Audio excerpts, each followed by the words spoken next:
जिन्होंने previous class ली हुई है जरा थोड़ा सा रिकॉल करें हम लोगों ने प्रीवियस क्लास में क्या पढ़ा था।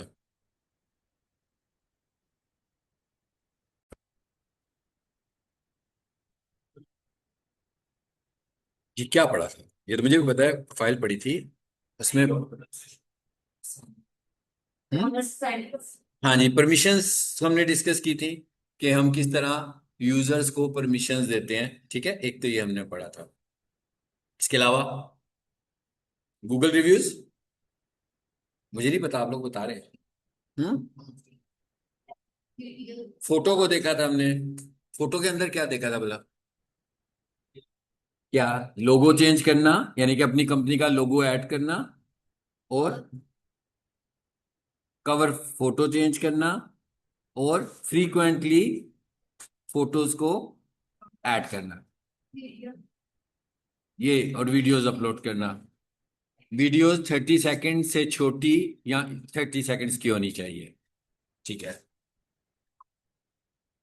फाइन, आगे चलते हैं।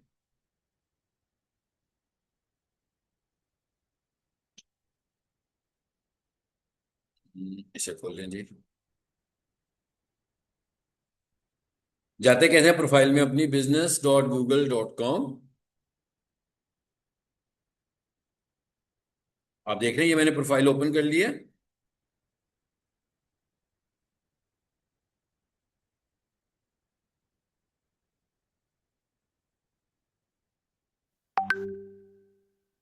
और ये हम इसकी ऑप्टिमाइजेशन को देख रहे हैं।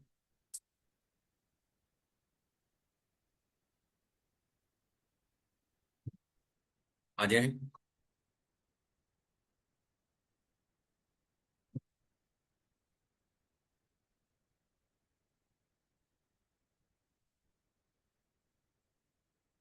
ये जो मेन्यू ऑप्शंस हमें नजर आ रही हैं, ये सारी ऑप्टिमाइजेशन की ऑप्शंस हमें नजर आ रही हैं। यहां पर एक ऑप्शन हमें नजर आ रही है, एडवर्टाइज। ये वाली ऑप्शन गूगल बिजनेस प्रोफाइल की ऑप्शन नहीं है, ये वाली ऑप्शन गूगल एड्स की ऑप्शन है। और गूगल एड भी हमारे कोर्स में शामिल है। मतलब क्या हुआ कि अगर किसी की प्रोफाइल बनी हो और वो उसका एड चलाना चाहता हो, एड यहां से नहीं चलना। एड कहां से चलना है, वो अलग प्लेटफॉर्म है।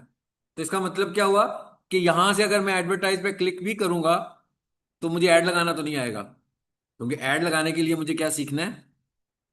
Google ads. बट गूगल क्या कह रहा है, कहता है अगर आपकी प्रोफाइल मौजूद है और आप एड्स लगाना भी जानते हैं तो आप यहां से क्या कर सकते हैं, गूगल ऐड में जा सकते हैं।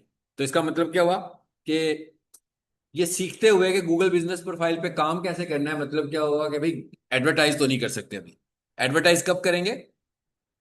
जब आपको गूगल ऐड आएगा, बिल्कुल जब आपके पांचों प्रोड्यूस खत्म हो जाएंगे तो उसके अंदर गूगल बिजनेस प्रोफाइल भी होगा और उसके अंदर गूगल ऐड भी होगा, तो आप ऐड भी चला सकते हैं और आप प्रोफाइल को ऑर्गेनिक तरीके से मैनेज भी कर सकते हैं। तो इसका मतलब क्या हुआ कि ये वाला जो पार्ट है ये हम कब कवर करते हैं, जब हम गूगल एड्स पढ़ रहे होते हैं। ठीक है। अच्छा, अब इधर आ जाते हैं नीचे। दूसरे नंबर पर ये देखा था हमने, आस्क फॉर रिव्यूज के नहीं देखा था? नहीं देखा था।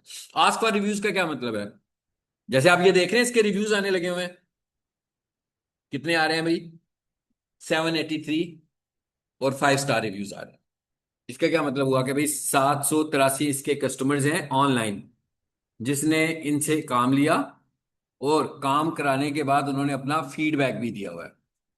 और आप देख रहे हैं कि इसका फीडबैक हमें कैसे मिल रहा है, स्टार रेटिंग में मिल रहा है। गूगल हमें ये कहता है कि अगर आपने अपने कस्टमर से रिव्यू लेना है तो आप 1 से 5 स्टार्स में रिव्यू ले सकते हैं। एक अच्छा रिव्यू क्या होता है? एक अच्छा रिव्यू 5 स्टार रिव्यू होता है। यानी अगर कोई बंदा हमें सिंगल स्टार देगा तो ये अच्छा रिव्यू नहीं है। अगर हमें कोई 2 स्टार देगा तो ये अच्छा रिव्यू नहीं है। इवन अगर हमें कोई 4 स्टार देगा वो भी अच्छा रिव्यू नहीं है, क्योंकि हर कोई फीडबैक के लिए एफर्ट्स करने लगा हुआ है, अच्छे फीडबैक के लिए एफर्ट्स कर रहा है। और ये भी आपकी प्रोफाइल को रैंक करने का एक फैक्टर है। क्या फैक्टर है? कि भाई हम अपने कस्टमर से सेटिस्फैक्टरी रिव्यूज लें। यानी जैसे आप मुझसे पढ़ रहे हैं,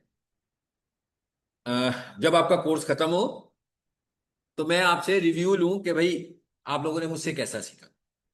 तो लाजमी बात है ये रिव्यू मुझे साथ साथ लेना चाहिए, ऐसी है ना। यानी आज की क्लास खत्म हो, फिर अगले दिन, फिर तीसरे दिन, ऐसे तो नहीं हो सकता ना कि 3 महीने तक आप पढ़ते रहे और 3 महीने के बाद में आपसे आपको कैसा लगा, आपके बहुत बुरा लगा। तो फिर तो ना मैं कुछ कर सकता हूँ ना आप कुछ कर सकते हैं। भाई आपके 3 महीने भी लग गए, तो फीडबैक तो हमें साथ साथ लेते रहना है। यानी हम जब किसी को, कस्टमर को कोई चीज बेचें, तो पहले हम उससे फीडबैक लें, ओरल फीडबैक लें कि जी आप सेटिस्फाइड हैं हमसे। फॉर इंस्टेंस वो कहता है मैं सेटिस्फाइड नहीं हूं, तो फिर हम उस ग्राउंड्स पर जाएंगे कि वो किन ग्राउंड्स पर हमसे सेटिस्फाइड नहीं है, ताकि हम उसकी सेटिस्फेक्शन कर दें, कि भाई वो सेटिस्फाई हो जाए कि उसको क्या प्रॉब्लम है। जब हम उसको सेटिस्फाई कर लें, फिर हम उसे कहेंगे भाई आप गूगल पर जाकर एक 5 स्टार रिव्यू ऐड कर दीजिएगा। तो जब वो सेटिस्फाइड हो जाएगा तो वो 5 स्टार रिव्यू ऐड करेगा। जब वो सेटिस्फाइड नहीं होगा तो वो 5 स्टार रिव्यू ऐड नहीं करेगा। ठीक है। तो इसका मतलब ये हुआ कि ये भी एक काम है जिसके पीछे हम लगे हुए हैं। आप देख रहे हैं ना कि इसने कितनी एफर्ट की हुई है इस क्लाइंट ने, कि मतलब अबाउट 800 कस्टमर्स के रिव्यूज लिए हुए हैं और सारों से ही 5 स्टार रिव्यूज लिए हुए हैं। तो ये कोई आसान काम तो नहीं है। मतलब 2 लोग, 5 लोग, 6 लोग, 10 लोग तो ऐसा किसी के कहने पे कर सकते हैं, बाकी के लोग तो अच्छे एक्सपीरियंस में ये सब कुछ करेंगे। तो इसका मतलब क्या हुआ कि अगर हम अपनी गूगल बिजनेस प्रोफाइल बनाते हैं, हम रेटिंग सिस्टम पे काम करते हैं, इसका मतलब क्या होगा कि हमारी प्रोडक्ट भी इंप्रूव होगी, क्योंकि हमने रिव्यूज लेने हैं। तो रिव्यूज कोई ऐसे तो देगा नहीं। तो अगर उसकी कोई शिकायत होंगी, उसकी कोई कंप्लेंट्स होंगी, तो हम उसको हल कर देंगे। तो जब हम उसे हल करेंगे तो रिव्यू तो मिलेगा ही एक अच्छा, साथ में हमें एक अच्छा कस्टमर भी मिलेगा, और उस कस्टमर से हमें और बहुत सारे कस्टमर्स भी मिलेंगे। तो अब हमें क्या करना है भाई, जब भी हम किसी कस्टमर को कुछ सेल कर देंगे क्वालिटी मेंटेन करते हुए, तो हम उसे कहेंगे कि भाई आप हमें रिव्यू दो। फिर हम क्या करेंगे, रिव्यू कैसे लेंगे, ये रिव्यू की यूआरएल आ गया एक। जैसे मैं आप सबसे रिव्यू लेना चाहता हूं, तो आप सब एक ग्रुप में ऐड हो, तो मैं आप सबको उस ग्रुप में ये लिंक भेज देता हूं, और फिर मैं आपको बताता हूं कि भाई आपने इसे क्लिक करना है। मिसाल के तौर पर मैं यहाँ आया समझाने के लिए, और ये विंडो में आया, और यहां आकर मैंने उसका यूआरएल दे दिया। यानी आपने एक तरह से अपने व्हाट्सएप लिंक पे क्लिक किया। तो जैसे ही क्लिक किया, तो ये विंडो आपके पास खुल गई आपके जीमेल से। एक रिव्यू हम कैसे दे सकते हैं, हम एक रिव्यू अपने जीमेल अकाउंट से दे सकते हैं। यानी कि रिव्यू देने के लिए आपके पास क्या होना चाहिए, Gmail account. Without Gmail account हम रिव्यू नहीं दे सकते। एक अच्छा रिव्यू क्या होता है, इतना तो आपको समझ में आ गया कि एक अच्छा रिव्यू 5 स्टार रिव्यू है। मिसाल के तौर पर आप मुझसे पढ़ें, और आप एक अच्छा रिव्यू इस तरह दें कि आप मुझे दें 3 स्टार्स, और नीचे आप लिख दें कि जनाब हम ये क्लास ले रहे थे, हमें बहुत अच्छा लगा, बहुत समझ में आया, मुझे बहुत अच्छी डिजिटल मार्केटिंग आ गई। अब आपने अपनी तरफ से अच्छा रिव्यू दिया ना, फीडबैक तो आप अच्छा दे रहे हो, बट ऊपर से आप स्टार्स कितने चूज करके आए हो, 3। तो ये अच्छा रिव्यू नहीं है, ये बुरा रिव्यू बन गया। यानी एक अच्छा रिव्यू क्या होगा, ऑलवेज एक अच्छा रिव्यू क्या होगा, 5 स्टार रिव्यू। यानी जब भी हम अपने क्लाइंट से फीडबैक लेंगे, तो हम उसे बोलेंगे कि भाई मुझे आपने 5 स्टार रिव्यू देने हैं। अगर आपने 3 स्टार या 4 स्टार रिव्यू दिया, जैसे ये क्लाइंट है, भाई इसके पास 800 रिव्यूज हैं, 5 स्टार है ना सारे, इसका मतलब क्या हुआ, 800 के 800 लोगों ने 5 स्टार दिया होगा। अब बीच में से कोई एक क्लाइंट आ जाता है, और वो क्या करता है, सिंगल स्टार दे देता है। उसकी रेटिंग हर्ट होगी कि नहीं होगी, एकदम से वो डाउन में आएगा। यानी हो सकता है कि वो 4.8 पर या 4.9 पे आ जाए। फिर एक और क्लाइंट आए, वो भी सिंगल स्टार दे दे, फिर वो ड्रॉप होगी। तो ये अवेयरनेस भी हमने देनी है क्लाइंट्स को। क्लाइंट्स डिजिटल मार्केटर तो नहीं है ना, डिजिटल मार्केटिंग तो हमारा काम है। तो हम उनसे कहेंगे कि अब हमने क्या समझाना है क्लाइंट्स को, हमने क्लाइंट्स को यह समझाना है कि भाई आपने जब रिव्यू ऐड करना होगा, तो आपने 5 स्टार देना है, नंबर 1। नंबर 2, आपने जो अपना फीडबैक देना है, वो एक सेंटेंस या 2 सेंटेंसेस की शक्ल में जरूर देना है। अगर आप अपना फीडबैक ना दें तो भी हम गूगल पर रिव्यू ऐड कर सकते हैं, बट गूगल ऐसे रिव्यू को बहुत ज्यादा वेट नहीं देता। उसे ऐसा लगता है कि ये फेक रिव्यू है। 2 पॉइंट्स हो गए। तीसरा पॉइंट ये है कि भाई अगर आप अपना रिव्यू ऐड करते हुए कोई तस्वीर या कोई वीडियो भी साथ अटैच कर दो। तस्वीर क्या होगी भाई, जैसे आप लोगों ने कॉलेज में दाखिला लिया, कॉलेज में बैठे प्रैक्टिस कर रहे हैं, क्लास हो रही है, कॉलेज में एंटर हो रहे हैं, लाइब्रेरी में बैठे हुए हैं, एक्सेट्रा एक्सेट्रा, कोई भी तस्वीर आपके पास है, आपने वो तस्वीर लगा दी। या मेरे लेक्चर की वो वीडियो आपके पास है, आपने वो लगा दी। तो इस तरह करने से आपका रिव्यू और ज्यादा ट्रस्टेड हो जाएगा। यानी एक अच्छा रिव्यू, अब एक अच्छा रिव्यू क्या निकला? 5 स्टार। एक अच्छा रिव्यू क्या निकला? फीडबैक विद 1 or 2 सेंटेंसेस इन इधर लैंग्वेज, कोई भी लैंग्वेज हो जाए भाई। आपने उर्दू में लिखना है उर्दू में लिख दें, आपने इंग्लिश में लिखना है इंग्लिश में लिख दें। और फिर अगर आप उसके अंदर तस्वीर और फोटो लगा देंगे तो वो और ज्यादा स्ट्रॉन्ग रिव्यू हो जाएगा। तो ये मैं ऐड करूंगा और उसके बाद सबमिट करूंगा। देखें जरा, पोस्ट का बटन अभी आ गया। यानी मैं 5 स्टार करके भी पोस्ट कर सकता हूं। बट इस तरह अगर मैं बहुत सारे रिव्यूज दिलवाऊंगा तो गूगल को ऐसा लगेगा जैसे ये रिव्यू ओरिजिनल नहीं है, बल्कि ये फेक रिव्यू है। तो इसका मतलब है मैं पूरी की पूरी अवेयरनेस दूंगा अपने क्लाइंट को कि भाई आपने जब रिव्यू ऐड करना होगा, नंबर 1 आपने 5 स्टार करना है, नंबर 2 आपने फीडबैक देना है, नंबर 3 आपने कोई फोटो या वीडियो भी ऐड करनी है। तो इस तरह का जब आप रिव्यू देंगे तो वो परमानेंट रिव्यू होगा और वो वाला रिव्यू फेक की कैटेगरी में फ्लैग नहीं होगा। यानी उसके फेक रिव्यू नहीं लगाएंगे, जिसको उसने फेक कर दिया वो रिव्यू नजर ही नहीं आएगा आपको। मतलब मैंने आप 10 लोगों से रिव्यूज लिए और आपने घर गए जाकर और आपने 5 स्टार किया post, 5 star post, 5 star post, हो सकता है शुरू में नजर आ जाए, 4-5 दिनों के बाद गूगल इनको फेक समझेगा और रिमूव कर देगा। मतलब शुरू में मुझे नजर आएगा 10 रिव्यूज, कुछ ही दिनों के बाद पता लग जाएगा 0 रिव्यूज, या कुछ दिनों के बाद पता लगेगा 2 रिव्यूज। 8 पोस्ट ने विड्रॉ कर लिया क्योंकि आपने रिव्यू इस तरीके से ऐड किया था कि उसको लग नहीं रहा था कि आपका रिव्यू ओरिजिनल रिव्यू है। समझ में आ गया? ये भी ऑप्टिमाइजेशन का एक फैक्टर है। मैं जो कुछ भी पढ़वा रहा हूं, मैं जो कुछ भी पढ़ाने लगा हूं, ये सब एक एक फैक्टर्स हैं। इन सब को मिलाकर जब आप इस्तेमाल करोगे तो ये हम एससीओ की तरफ बढ़ेंगे। यानी अगर मैं ये कहूं कि बस भाई रिव्यूज ले लो तो आप टॉप रैंक कर जाओगे, तो ऐसा नहीं होगा। आपको जितनी सेटिंग्स मैं बताऊंगा, ये सारी सेटिंग्स जब हम अप्लाई करेंगे तो हम रैंक करेंगे, वैसे हम रैंक नहीं कर सकते। चलिए जी आगे चलते हैं। इसी अकाउंट में आ जाइए वापस। अब हम रिव्यू तो ले ही रहे हैं, साथ में एक ऑप्शन ये भी आ रहा है रीड रिव्यूज। अब वो ये कहता है कि लोग आपको रिव्यूज दे रहे हैं बट आप उन्हें जवाब नहीं दे रहे हैं। तो फिर एक तरह से फेक इंप्रेशन आ रहा है कि भाई पता नहीं कोई बंदा इस प्रोफाइल को मैनेज भी कर रहा है कि कोई बंदा इस प्रोफाइल को मैनेज ही नहीं करने लगा हुआ। तो इसका मतलब क्या हुआ कि आपको रिव्यूज को रिप्लाई करना है कैसे? ये लिखा हुआ आ रहा है रिप्लाइड, इसका क्या मतलब होगा? इनको जवाब मिल गया हुआ है। और ये क्या लिखा हुआ आ रहा है अनरिप्लाइड, इसका क्या मतलब हुआ? अभी जवाब नहीं दिया हुआ। मोर रिव्यूज, देखते हैं जरा। इसको भी अभी क्लाइंट ने जवाब नहीं दिया, इसको भी क्लाइंट ने जवाब नहीं दिया।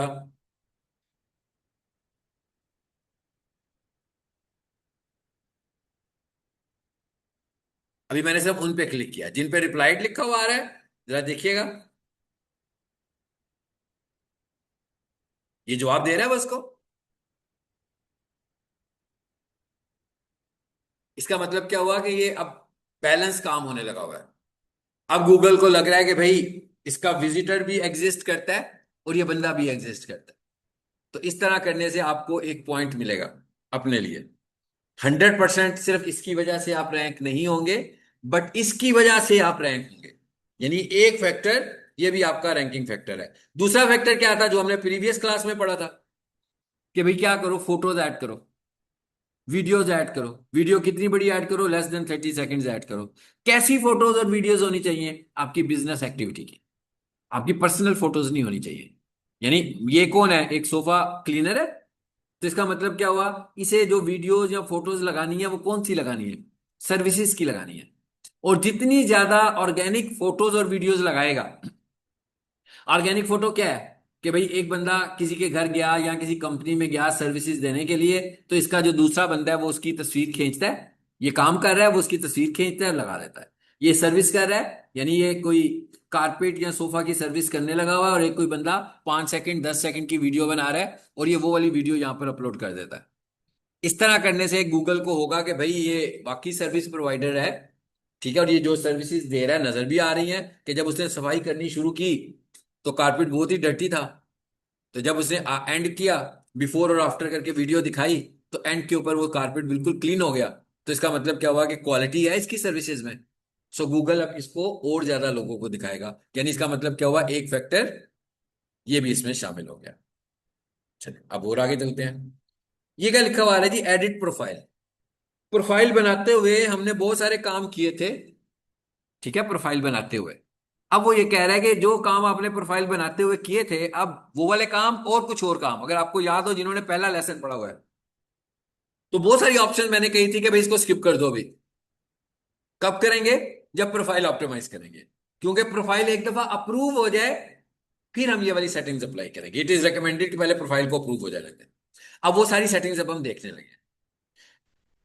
आपने प्रोफाइल बनाई और ये आपने अपनी कंपनी का नाम ऐड कर दिया, लिखा हुआ है बिजनेस नेम जी।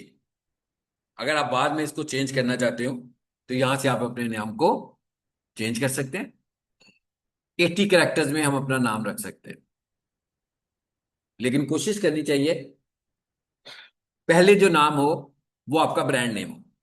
जैसे इन्होंने लिखा हुआ फैजी सोफा कारपेट क्लीनर, अगर मैं ये चाहूं इसके नाम को बड़ा करना, तो यहां पर ये मैं लगाऊंगा एक, ये मैंने क्या लगाया, पाइप साइन। अब यहां पर मैं लगा दूं कारपेट वॉशिंग सर्विसेज, समझ में आया? अब मैंने क्या किया, कीवर्ड ऐड कर दिया, ताकि मेरे नाम में ये कीवर्ड शामिल हो गया। इसका मतलब क्या हुआ कि सर्चिंग विजिबिलिटी के चांसेस और ज्यादा बढ़ गए एक दूसरे कीवर्ड के अगेंस्ट में। तो यहां पर आप 80 कैरेक्टर्स यूज कर सकते हो, बट शुरू में आपको अपनी कंपनी का नाम लिखना चाहिए। जब आप सेटिंग कर लोगे तो आप सेव का बटन दबा दोगे। फिर क्या आ गया, बिजनेस कैटेगरी। जब हम लोग प्रोफाइल बना रहे थे, तो आपको याद होगा कि उस वक्त हमने कितनी बिजनेस कैटेगरीज ऐड की थी? इसको याद है? सिर्फ एक कैटेगरी ऐड की थी, ऐसे ही है ना? बट गूगल आपको अलाउ करता है कि आप 10 कैटेगरीज ऐड कर सकते हो। बट ये जो 10 कैटेगरीज हैं, ये 10 रेलिवेंट कैटेगरीज होनी चाहिए। मतलब क्या हुआ, भाई मैं आया हूं गूगल के ऊपर डिजिटल मार्केटिंग का बिजनेस लेकर, तो मैंने कैटेगरी क्या ऐड की? मैंने कैटेगरी ऐड की इंटरनेट मार्केटिंग सर्विस, ठीक है।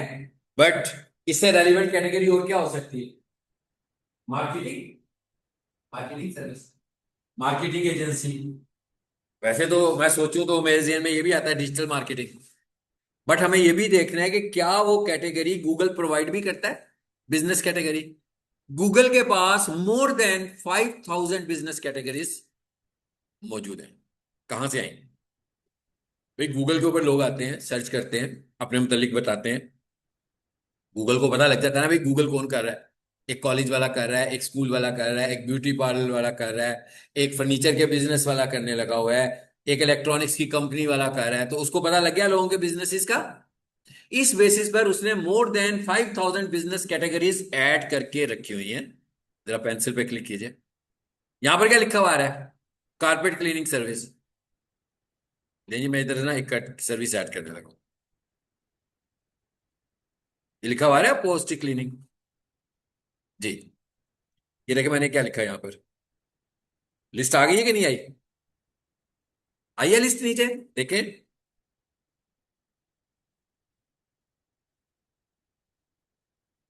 आपको लग रहा है कि इस ये आ गई ना कारपेट क्लीनिंग, ये ऑलरेडी हमने रखी भी हुई है।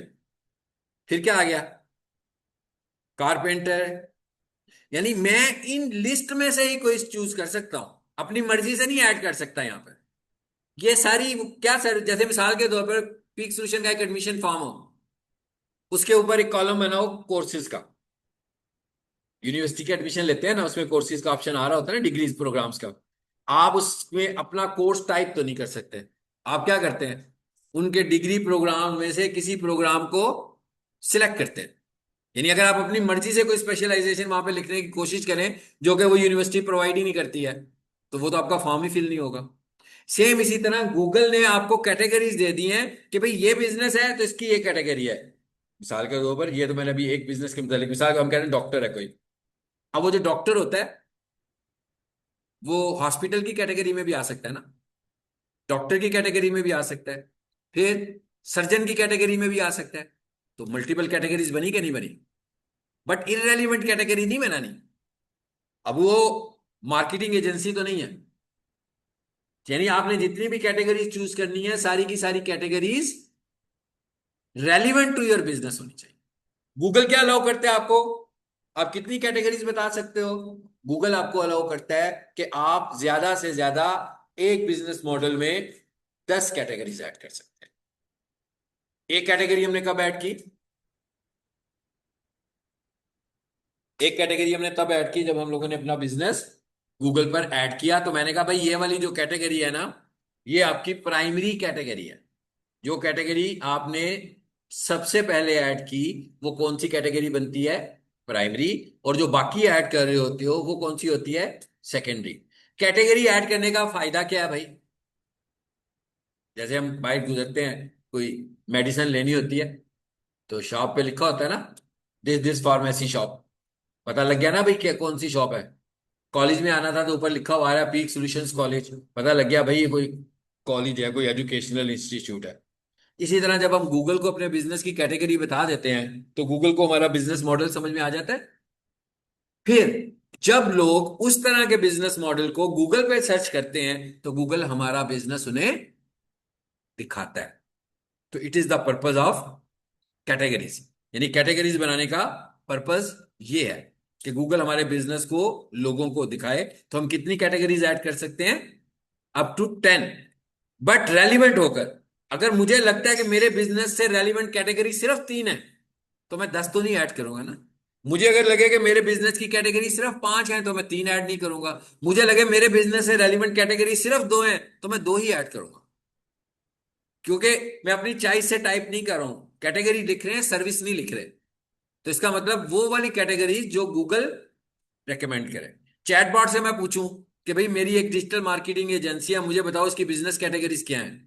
तो जरूरी नहीं है कि जो चैटबॉट मुझे कैटेगरीज दे वो सारी की सारी कैटेगरीज गूगल की भी हो। तो इसका मतलब ये हुआ कि हमें चैटबॉट से नहीं पूछना है ये काम हमने सीधा गूगल से पूछना है। जैसे मिसाल के तौर पर मैं एक और एग्जांपल देता हूं आपको। जैसे हमारा बिजनेस है इंटरनेट का। सो यहां लिखा मैंने मार्केटिंग। क्या क्या लिखा हुआ आ गया जी? Marketing agency. डिजिटल मार्केटिंग को सूट करता है कि नहीं? करता है, सूट करता है ना। फिर लिखा हुआ आ गया मार्केटिंग कंसल्टेंट। डिजिटल मार्केटिंग को सूट करता है, बिल्कुल सूट करता है, क्योंकि ये भी मार्केटिंग से रिलेटेड है। फिर लिखा हुआ है जी टेली मार्केटिंग। आप अगर टेली मार्केटिंग की सर्विसेज दे रहे हो, हम नहीं दे रहे, तो इसका मतलब ये हमारी एजेंसी को सूट नहीं करता। क्योंकि अगर मैंने कर दिया और किसी को जरूरत हुई टेली मार्केटर की, तो गूगल रेकमेंड करेगा ना इन्हें फोन कर लो। तो हम उसे कहेंगे नहीं भाई हम तो ये सर्विसेज नहीं दे रहे, इसलिए हम इसको चूज नहीं कर रहे। उसके बाद क्या लिखा हुआ आ गया? Internet marketing service. सूट करता है, बिल्कुल करता है। फिर क्या लिखा हुआ है? Metal working shop. इरेलीवेंट होना शुरू हो गया अब सब कुछ। तो मैं सिर्फ वो कैटेगरीज लूंगा जो मेरे बिजनेस को रिलेट करती होंगी। इधर आ जाते हैं वापस। अब जा चलते हैं आगे। ये मैं कोई भी सेटिंग चेंज नहीं ना करूंगा। अच्छा, अब देख रहे हैं यहां पर नंबर ऑफ कैटेगरीज ऐड हुई हुई है ना। उसके बाद आगे क्या चीज आ रही है जी अगले हिस्से में? डिस्क्रिप्शन। आप देख रहे हैं कि ऑप्शन के साथ पेंसिल बनी हुई आ रही है, ऐसे ही है। हर ऑप्शन के साथ पेंसिल बनी हुई आ रही है, इसका मतलब क्या है जी? इसका क्या मतलब हुआ? इसका मतलब ये हुआ कि भाई आपने अगर इसको चेंज करना है तो यहां से आकर तब्दील कर ले। अच्छा, अब एक चीज और नोट कीजिएगा। वो क्या है? पेंसिल पे किया क्लिक। आप देख रहे हैं हमने ये लिखी हुई है। कितनी लिखी हुई है जी? 413 कैरेक्टर्स। इट इज रिकमेंडेड कि आप 750 कैरेक्टर्स बेशक लिखें, बट उसके जो पहले 300 कैरेक्टर्स हों, कोशिश करनी है कि उसमें आपने अपने कीवर्ड्स को अकोमोडेट करना है। क्योंकि जब आप पहले 300 कैरेक्टर्स में जो भी अकोमोडेट करेंगे गूगल उसको कीवर्ड समझेगा। कीवर्ड वैसे नहीं लिखने जैसे वो फेसबुक इंस्टाग्राम पे हैशटैग लगाते हैं। हैशटैग गूगल का नापसंदीदा तरीन कैरेक्टर है। यानी गूगल के अंदर आपको हैशटैग का इस्तेमाल नहीं करना, बल्कि जो आपके कीवर्ड्स हैं उसे आपने मैसेज के तौर पे लिखना। यानी सोफा क्लीनिंग सर्विसेज, तो मैं ऐसे नहीं लिखूंगा कि है सोफा क्लीनिंग सर्विस, बल्कि मैं लिखूंगा if you are looking expert sofa cleaner in Lahore. तो कीवर्ड अकोमोडेट हो गया एक्सपर्ट सोफा क्लीनर। यानी हम इसको कैसे लिखेंगे? मैसेज की शक्ल में लिखेंगे। भैया लिख दिया हमने। गूगल यहां पर आपको असिस्ट भी कर रहा है। क्या असिस्ट कर रहा है? क्या असिस्ट कर रहा है? पढ़े जरा स्क्रीन पे क्या लिखा हुआ है। हम्म। सजेस्ट डिस्क्रिप्शन, इसका क्या मतलब हुआ? इसका मतलब हुआ भाई कि कहता है कि अगर आप चाहें तो मैं आपको एआई से, यानी कि चैटबॉट से डिस्क्रिप्शन बनाकर दे देता हूं। मैं आपको एआई से डिस्क्रिप्शन इसकी लिख कर दे सकता हूं अगर आप चाहते हैं तो। ये कैसे लिख देगा?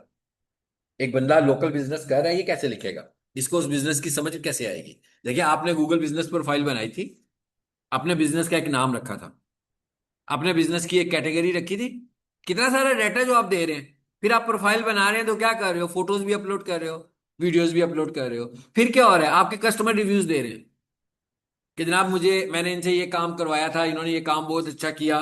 दूसरा कह रहा है मैंने इनसे ये काम करवाया था। क्या ख्याल है, सारा डाटा किसके पास जा रहा है? सारा डाटा गूगल के पास जा रहा है। तो गूगल को आपका बिजनेस मॉडल तो समझ में आ गया? आ गया ना? अब गूगल कहता है मुझे आपका बिजनेस मॉडल समझ में आ गया है, अगर आप चाहें तो मैं आपको अच्छी सी डिस्क्रिप्शन इसकी लिख कर दे सकता हूं। देखें जरा ये क्या लिख के देता है। सेव नहीं करेंगे वैसे, लेकिन इसको देखते हैं। ये जी आ गया, नीचे देखें।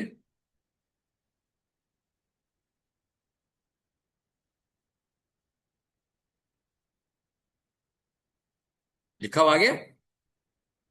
सब कुछ इसने कहां से लिया होगा? ये जो मैंने बताया, प्लस हमने क्या किया हुआ है, वेबसाइट भी तो अटैच की हुई है। तो जब हमने वेबसाइट अटैच की है तो वेबसाइट के ऊपर इन्होंने लिखा हुआ है कि जनाब सिंस 1992 हम लोग ये काम करने लगे हुए हैं। तो वहां से भी मटेरियल ले रहे हैं, वहां से भी डाटा लेने लगा हुआ है, और उसने मुझे अपने एक अच्छी सी डिस्क्रिप्शन लिखकर दे दी। अब मैं अगर चाहूं तो इसको बदलना, तो यहां से मैं इसको बदल भी सकता हूं। नाम क्या लिखा हुआ आ रहा था बदलने के लिए? क्या लिखा हुआ आ रहा था जी? क्या है? यूज। इसका क्या मतलब हुआ? कि इस डिस्क्रिप्शन को इस्तेमाल कर लो। तो मतलब क्या हुआ? वो जो पुराने वाली डिस्क्रिप्शन होगी, वो इस डिस्क्रिप्शन से ओवरराइट हो जाएगी और नई डिस्क्रिप्शन आ जाएगी। अगर आप इस तरह करना चाहते हैं तो आप ये भी कर सकते हैं, और अगर आप एआई यूज करना चाहते हैं तो, सॉरी, मैनुअल लिखना चाह रहे हैं डिस्क्रिप्शन, वो भी कर सकते हैं। 750 कैरेक्टर्स में मैनुअल डिस्क्रिप्शन लिखी जा सकती है। कोशिश करनी है कि पहले 300 कैरेक्टर्स में आपके जो जो भी कीवर्ड्स हैं उसको मैसेज की शक्ल में इस्तेमाल करना है। ठीक है, इसको मैं जरा बंद कर दूं ताकि कोई भी चीज सेव ना हो।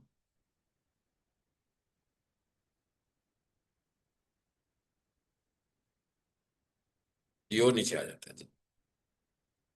ऑपरेशनल डेट भी लिखी हुई है हमने, किस तरीके को ये काम शुरू हुआ था। फोन नंबर भी लिखा हुआ है, व्हाट्सएप भी लिखा हुआ है। पेंसिल पे क्लिक करें जी। ये नया फीचर है, ये तकरीबन कमोबेश 1 साल हुआ है। गूगल ने अलाउ किया कि आप अपनी बिजनेस प्रोफाइल में अपना व्हाट्सएप ऐड कर लो। व्हाट्सएप ऐड करने का फायदा क्या है? व्हाट्सएप ऐड करने का ये फायदा है कि अगर कोई बंदा मैसेज करना चाहे आप, तो आपकी प्रोफाइल से उसे व्हाट्सएप का बटन मिलेगा, उसको पुश करेगा और आपको व्हाट्सएप पे क्यूरी जनरेट हो जाएगी। तो अच्छी ऑप्शन है, पहले नहीं होती थी। पहले क्या ऑप्शन होती थी? पहले मैसेज की ऑप्शन होती, मतलब व्हाट्सएप भी तो मैसेज ही है ना, लेकिन पहले जो मैसेज होता था वो व्हाट्सएप मैसेज नहीं था, वो गूगल बिजनेस प्रोफाइल मैसेज था। मतलब वो कहाँ जाता था? एक बंदे ने मैसेज पुश किया, वो वाला मैसेज गूगल बिजनेस प्रोफाइल के अंदर ही पड़ा हुआ है। यूजर को कैसे पता लगा कि भाई किसी ने मैसेज किया है? उसको एक ईमेल आती थी कि किसी का आपको मैसेज आया है। बट हर बिजनेसमैन इंटरनेट को इतना अच्छा तो समझता नहीं है, तो लोग उस मैसेज को देखते ही नहीं थे, इग्नोर हो जाता था। सो गूगल को लगा कि भाई ये वाला मैसेज तो लोग रिस्पॉन्ड नहीं करते, इससे क्या हो रहा है, उस क्लाइंट की पोजीशन भी खराब हो रही है और गूगल की पोजीशन भी खराब हो रही है। यानी गूगल के प्लेटफॉर्म से मैसेजेस जाएं और लोग उसको रिप्लाई ना कर रहे हो, तो गूगल का भी तो ट्रस्ट खराब होता है इस तरह करने से। सो गूगल ने फिर उसको खत्म कर दिया और उसकी जगह पर रिप्लेस किए 2 मैसेजेस, एक व्हाट्सएप और एक सिम, एसएमएस मैसेज। कहता है भाई कौन सा मैसेज सेट करना चाहते हो कर सकते हो। देखिए दोनों ऑप्शन आ रहे हैं। टेक्स्ट मैसेज का मतलब कौन सा मैसेज है? एसएमएस। भाई आज की तारीख में तो लोग एसएमएस यूज नहीं करते, ज्यादातर लोग व्हाट्सएप ही यूज करने लगे हुए हैं। तो इसलिए हम लोगों ने कौन सा सेट किया हुआ है? व्हाट्सएप। व्हाट्सएप कैसे सेट होता है, जरा ये फार्मूला देख लें। आपने यहां पर व्हाट्सएप का कैसे शेयर करना है, देखें क्या लिखा हुआ आ रहा है। मैं इसको ना नोट पैड में कॉपी कर देता हूँ ताकि आप इसको बड़ा देख सकें।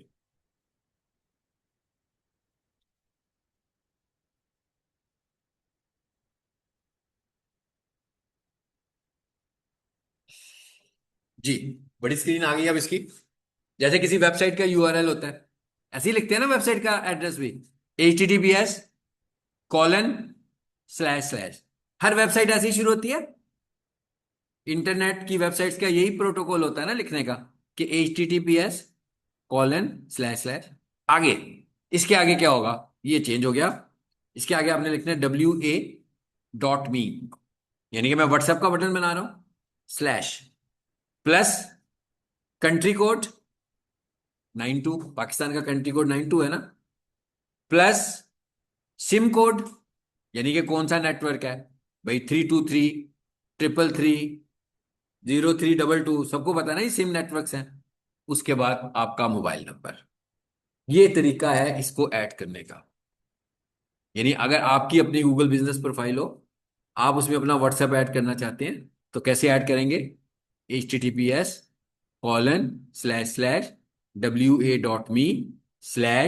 Plus country code without space mobile SIM code without space mobile number. कोई स्पेस नहीं है, सिर्फ एक प्लस लगा हुआ आ रहा है शुरू में, स्पेस कोई नहीं है। इसके अलावा अगर मैं किसी और तरीके से व्हाट्सएप का लिंक जनरेट करके यहां पे टाइप करूंगा तो एरर आ जाएगा। यहां पर आपको व्हाट्सएप का नंबर इस फार्मूले से ऐड करना है, ये जो फार्मूला आपने देख लिया है, इसलिए मैंने इसको नोटपैड में खोल के दिखाया है। लें जी, वापस आ जाते हैं,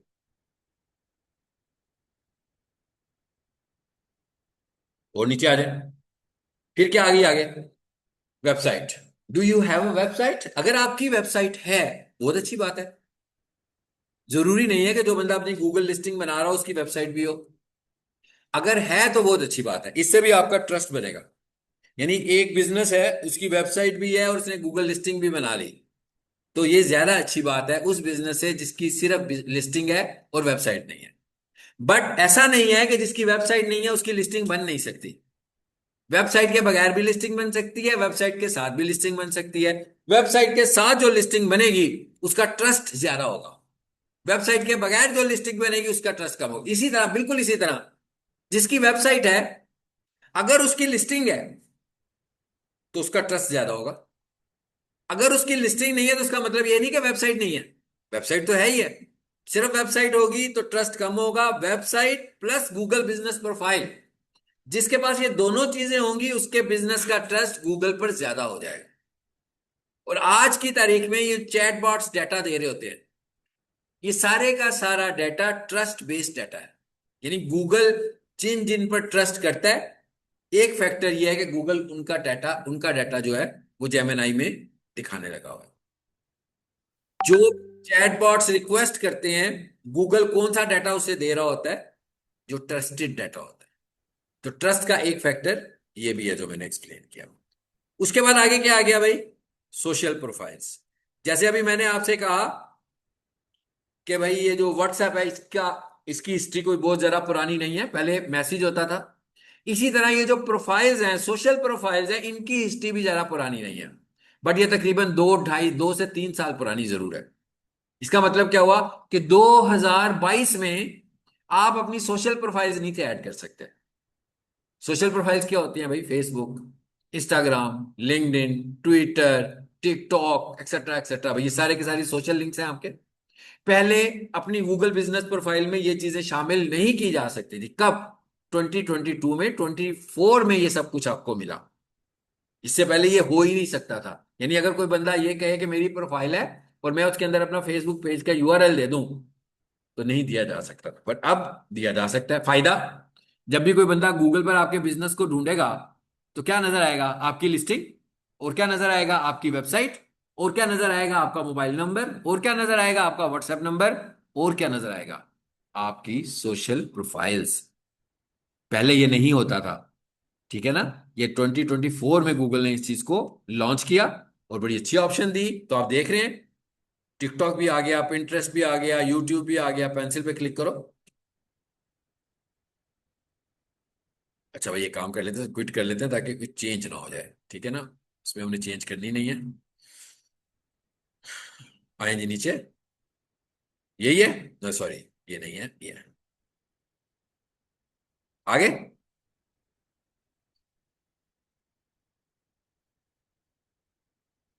दो रह गई हैं। कौन कौन सी? लिंक्डइन और ट्विटर। तो भाई इनका लिंक्डइन नहीं है इसलिए इन्होंने नहीं ऐड किया, इनका ट्विटर नहीं बना हुआ इन्होंने ऐड नहीं किया, वैसे जरूर बनाना चाहिए। कई लोग समझते हैं कि भाई डिजिटल मार्केटिंग में ट्विटर का क्या रोल है। बहुत रोल है। वो कहते हैं भाई ट्विटर तो वो न्यूज के लिए होता है, लोग खबरें शबरें देख रहे होते हैं, ऐसे ही है ना। न्यूज ऑफ योर बिजनेस, मतलब ये कोई सियासी खबरें नहीं। सियासी खबरों के लिए बेशक इसे इस्तेमाल करते हैं ज्यादा, बट सियासी खबरें नहीं।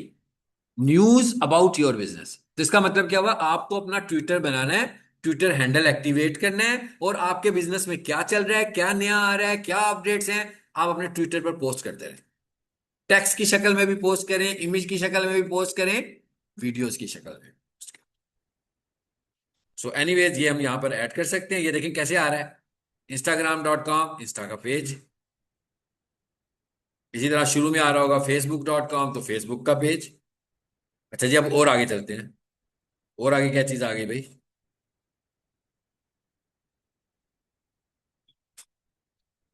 जी, क्या आ रहा है आगे? Service area. ये क्या चीज है भाई?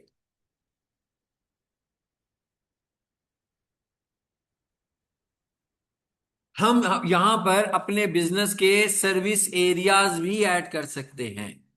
यहां पर हम अपने बिजनेस के सर्विस एरिया, इसका क्या मतलब हुआ भाई, मैं गूगल को बता रहा हूं कि मैं एक सर्विस प्रोवाइडर हूं, मैं लाहौर में सर्विसेज देता हूं, और इन इन जगहों पर मैं सर्विस देने जा सकता हूं।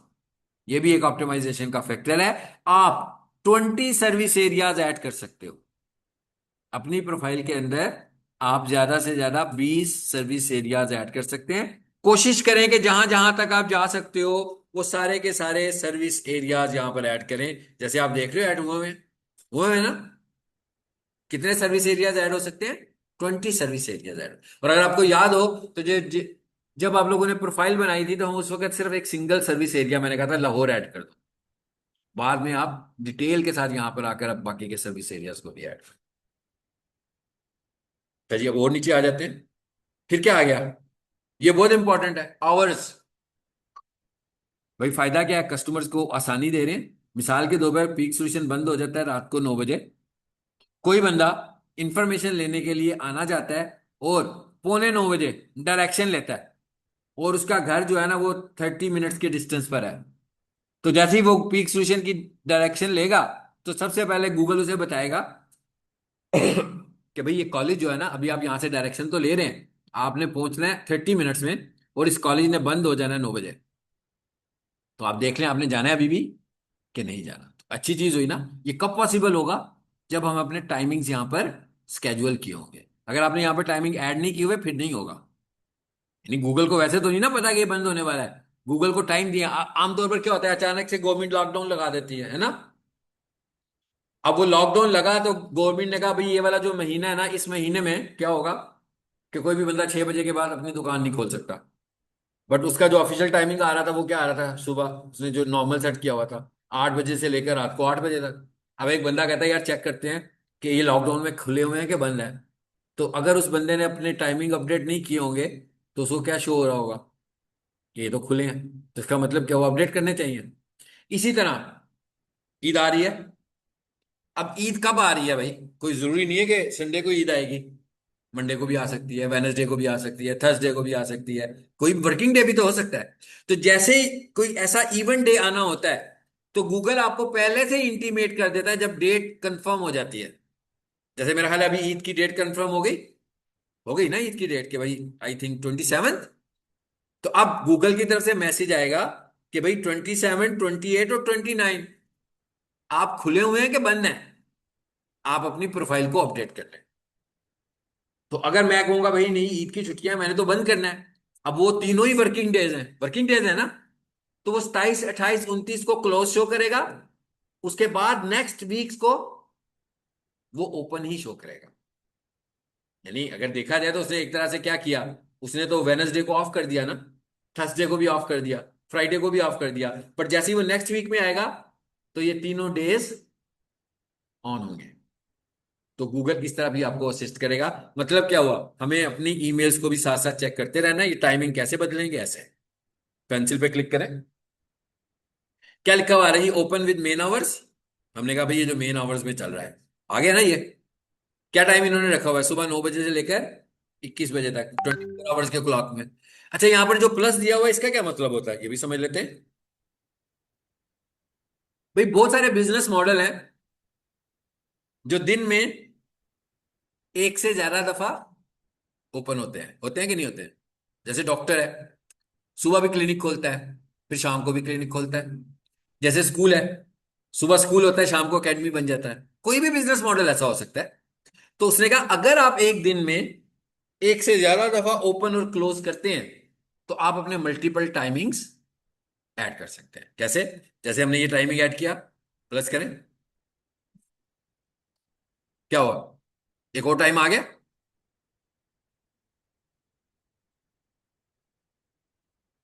कितने आ गए अब टाइम? 3 टाइम हो गए। अब क्या होगा? अगर मैंने सुबह का टाइम रखा होगा सुबह 8 बजे से 12 बजे, तो जैसे ही 12 बजेंगे ना, तो गूगल शो कर देगा क्लोज्ड, और फिर लिखेगा ओपन एट 3 PM। अच्छी बात है। इसका मतलब क्या हुआ कि बहुत ही अच्छा हो गया ना। जैसे डॉक्टर्स हैं, तो डॉक्टर्स को अपने क्लिनिक्स को ऐसे ही शो करना चाहिए, ताकि अगर कोई बंदा लेट आए तो उसे पता होगा भाई अब तो डॉक्टर साहब नहीं बैठे होंगे, अब शाम को आने वाले हैं। तो आप चाहें तो मल्टीपल टाइमिंग्स भी गूगल बिजनेस प्रोफाइल में ऐड करा सकते हैं। ये पता लगी कि आपको कैसे ऐड करा सकते हैं। ये क्या लिखा हुआ है? Open with no main hours, temporary close, permanently close. भाई क्या हुआ, डॉक्टर साहब छुट्टियों पे चले गए 10 दिनों के लिए, तो उन्होंने क्या कर दिया? इसको ही कोई अच्छी प्रैक्टिस नहीं है, सिर्फ आपको समझाने के लिए मैं बता रहा हूँ। ठीक है जी। ऊपर क्या लिखा हुआ आ रहा था पहले? Open with main hours. फिर क्या लिखा हुआ आ रहा है नीचे, क्या आ रहा था? मैंने टेम्पररी क्लोज किया ना, तो उसने टेम्पररी क्लोज में कौन सी डेज डाले? ईद के। तो ये कोई अच्छी बात नहीं है, क्योंकि अगर किसी को आप ये शो करोगे ना टेम्पररी, जैसे पीक सोल्यूशन के बाद ईद की छुट्टियां हो और वहां लिखे हैं जी टेम्पररी तौर पर पीक सोल्यूशन को बंद कर दिया गया, ठीक है, ये जरा खतरनाक बात है। अगर ये लिखा हो कि ईद उल फितर की छुट्टियां इस दिन से लेकर इस दिन तक हैं, तो ये तो जरा अच्छी बात है। तो क्लोज लिखा होगा तो ठीक है। टेम्पररी क्लोज लिखने का तो मतलब है कि शायद बिजनेस ही बंद हो गया कुछ दिनों के लिए। तो ये लिखना नहीं चाहिए, बट गूगल ने ये ऑप्शन दिया हुआ है। बाय खास तौर पर ऐसा होता है कि लोग बिजनेस भी करते हैं और लोग हॉलीडेज भी करते हैं बड़ी बड़ी, तो उस वक्त वो टेम्पररी क्लोज्ड शो करवा देते हैं। लेकिन पाकिस्तान के बिजनेस मॉडल में अगर हम टेम्पररीली क्लोज शो करेंगे तो लोगों के फोन चले जाएंगे मालिकों को, भी क्या हुआ, कारोबार क्यों बंद कर दिया आपने? हाँ, हालांकि उन्होंने लिखा है कि टेम्पररीली क्लोज्ड। तो इसलिए ये ऑप्शन मौजूद है अगर आपसे यूज करना चाहें तो। मैं जी वापस आ जाते हैं और थोड़ा सी चीजें और करते हैं, फिर एंडिंग की तरफ जा रहे हैं हम लेक्चर को लेकर।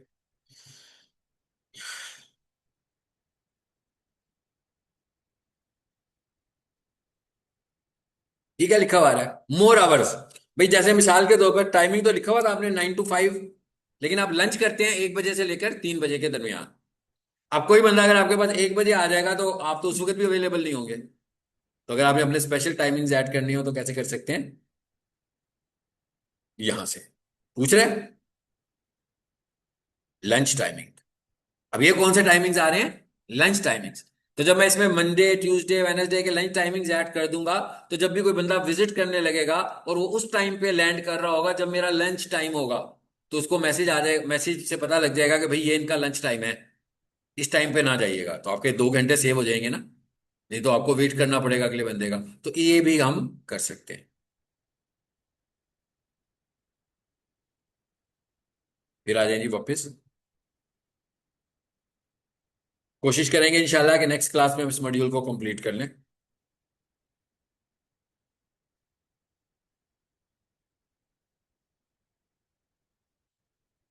यहाँ पर एक चीज बीच में मिस हुई है, उसको देख लें बस। वो क्या है? बहुत इंपॉर्टेंट चीज है जी, वो इसमें नजर ही नहीं आ रही भाई। इसका मतलब क्या हुआ कि ये किस पे बना हुआ है? ये लोकेशन पर नहीं बना हुआ। क्या लिखा हुआ आ रहा है?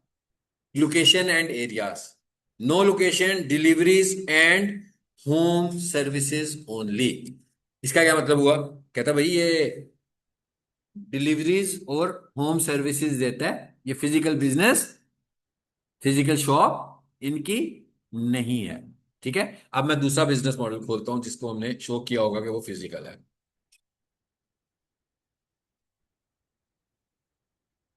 ये मैंने खोल लिया जिसको हम कीनिया वाला बिजनेस खोलते हैं। यहाँ आए। ये तो एड्स में चले गए।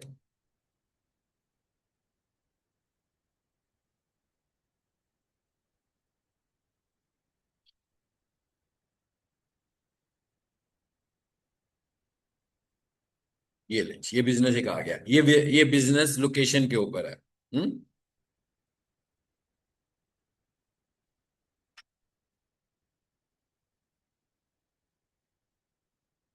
इसकी एडिट प्रोफाइल करें।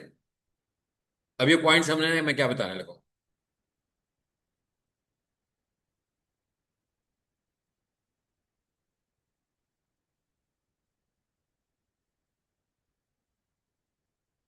आगे लोकेशन देखा, इसकी लोकेशन बिल्कुल डिफरेंट आई है।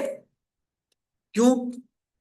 उसने क्या किया, पहले प्रोफाइल अप्रूव करवाई और उसके बाद उसने उसका एड्रेस खत्म कर दिया कि कहीं गूगल को एतराज ना हो, गूगल को लगे कि ये लोग तो फिजिकल है नहीं तो मेरी प्रोफाइल सस्पेंड ना कर दें। तो उन्होंने कहा भाई हमारा एड्रेस ही नहीं है, हम लोग तो सिर्फ होम डिलीवरीज देते हैं। बट जब हम अप्रूव करवा रहे होंगे तो उस वक्त हमें कोई गूगल को प्रूफ देना पड़ेगा। ठीक है। अब ये क्या मसला है इसकी, यहां पर क्यों हम आए हैं? ये देखिए ऊपर पेंसिल आ रही है। मिसाल के तौर पर आपने कोई प्रोफाइल बनाई, मगर उस प्रोफाइल का एड्रेस बाद में चेंज हो गया या शायद सही लगा ही नहीं, तो आपको अपने एड्रेस को अपडेट करना पड़ेगा ना। तो अगर आप प्रोफाइल बनाने के बाद अपना एड्रेस अपडेट करना चाहते हैं तो आप इस पेंसिल पे यहां पे क्लिक करेंगे। ये सारी एक्टिविटी आपको मोबाइल से करनी है। आगे जी यहां पे ये देखें जरा। लेफ्ट साइड पर पोस्टल एड्रेस आ रहा है जो टाइप करेंगे हम। राइट साइड पर गूगल एड्रेस आ रहा है जो मैप पर है। अगर आपको मैप का एड्रेस चेंज करना है तो ये एडजस्ट का बटन दबाएंगे। दबाया मैंने। उसके बाद और नीचे आओ तो ये एक निशान नजर आ रहा है, इसमें मैं क्लिक नहीं करूंगा। ये एड्रेस किसका है? ये प्रोफाइल कीनिया के किसी बिजनेस की है। मुम्बासा शहर है कीनिया का, वहां पर ये प्रोफाइल हमने बनाई हुई है। तो अब अगर मैं इसको, ये क्या है, करंट लोकेशन का बटन है ना। फॉर इंस्टेंस मैं इस वक्त सदर में हूं, मैं इस बटन को पुश करूंगा तो क्या होगा? यहां की लोकेशन आ जाए। ठीक है। तो ये काम कौन करेगा? अगर फॉर इंस्टेंस मैंने लोकेशन ठीक करवानी भी हुई तो ये मैं किससे करवाऊंगा? जो बंदा कीनिया पे होगा, और उससे मैं कहूंगा भाई अपनी शोरूम के बाहर खड़े हो जाओ, और जहां से लोग शोरूम में एंटर होते हैं उधर खड़े होकर आपने इसे अपडेट करना है ताकि आपकी लोकेशन ठीक आ जाए। ऐसा भी हो सकता है कि वो कीनिया में पहले उसने जो शोरूम खरीदा और रेंटल, बाद में उन्होंने अपनी जगह बदली हो, कोई 200 मीटर के ऊपर उनका नया शोरूम हो, तो एड्रेस तो बदलना पड़ेगा ना। वो एड्रेस तो नहीं चलेगा पुराने वाला। उस सूरत में भी इसकी जरूरत पड़ सकती है। तो अब ये काम मैं तो नहीं करूंगा ना। तो ये काम करने के लिए मैं उसे एक छोटी सी वीडियो बनाकर दूंगा, जैसे मैं आपके लिए वीडियो लेक्चर रिकॉर्ड कर रहा हूं। और उसे मैं कहूंगा भाई एडिट प्रोफाइल में जाना, मेरी वीडियो को फॉलो करते जाओ, जो जो स्टेप्स मैंने तुम्हें बताए हैं ये स्टेप्स अप्लाई करना, तो तुम्हारी लोकेशन अपडेट हो जाएगी। आप जब अपनी डिफरेंट लोकेशन अपडेट करेंगे तो गूगल आपसे दोबारा वेरिफिकेशन मांग सकता है, वो जो वीडियो वेरिफिकेशन होती है। अगर मांगेगा तो देनी पड़ेगी, अगर नहीं मांगेगा तो नहीं कराएंगे। और अगर सही साबित ना कर सके कि नई लोकेशन आपकी है तो फिर वो प्रोफाइल शो नहीं होगी अब। तो इसलिए ये सब चीजें देखने से पहले हमने पहले ये देखना है कि ऐसा हमारे पास सब कुछ है, सारा डाटा मौजूद है, तब हम ये वाला सारा काम कराएंगे। और उसके बाद मैं इसको सेव कर दूंगा।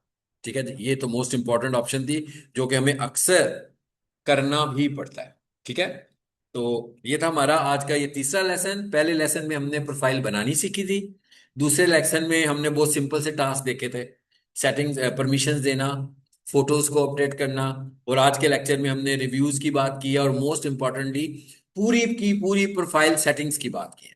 अब कुछ बातें रह गई हैं छोटी छोटी सी, उसमें से एक है पोस्टिंग्स, एक है बुकिंग, और एक है सर्विसेज ऐड करना, और एक है प्रोडक्ट्स। ये इंशाल्लाह कोशिश करेंगे कि हम इसको नेक्स्ट लेक्चर में कंप्लीट कर लें, ताकि अगली क्लास में प्रोबेबली हमारा ये वाला मॉड्यूल कंप्लीट हो जाएगा। जिस प्रोफाइल के साथ जिस भी प्रोफाइल के साथ ये ब्लू टिक बना हुआ आ रहा होता है, इसका मतलब होता है कि आपकी प्रोफाइल गूगल पर है। अगर कोई इसके अलावा कोई और निशान नजर आएगा, इसका मतलब है कि आप गूगल पे नजर नहीं आ रहे। Number one. नंबर टू, यहां से भी आपको पता लग रहा है योर बिजनेस ऑन गूगल। इसका क्या मतलब हुआ कि आपकी प्रोफाइल है। ठीक हो गया। चलो चलो। अच्छा, आज एक न्यू स्टूडेंट आए हैं। एक चीज तो ये है कि हमारे जो लेक्चर्स हैं वो रिकॉर्डिंग्स में मौजूद हैं। जी आपको मैं बता रहा हूँ, ठीक है। एक तो हमारे लेक्चर्स रिकॉर्डिंग में मौजूद हैं, एक लेक्चर में हमने प्रोफाइल बनानी सीखी है, और एक लेक्चर में हम लोगों ने प्रीवियस में ऑप्टिमाइजेशन की दो चीजें सीखी थी जो मैंने शुरू में बताई हैं। ठीक है। उसके अलावा ये हमारा स्टेटस है। जो प्रोफाइल बनाने वाला लेक्चर है वो मैंने आपसे कहा था कि हम जब इसको खत्म करेंगे तो एक लेक्चर में मैं उसको फिर रिपीट करूंगा कि प्रोफाइल कैसे बनानी है। बाकी बीच में ऑप्टिमाइजेशन आ जाएगी, और रिकॉर्डिंग्स पहले की भी मौजूद है और आज की भी हो रही है। यानी मैं जो कुछ पढ़ाता हूँ इसकी रिकॉर्डिंग होती है, ठीक है, और वो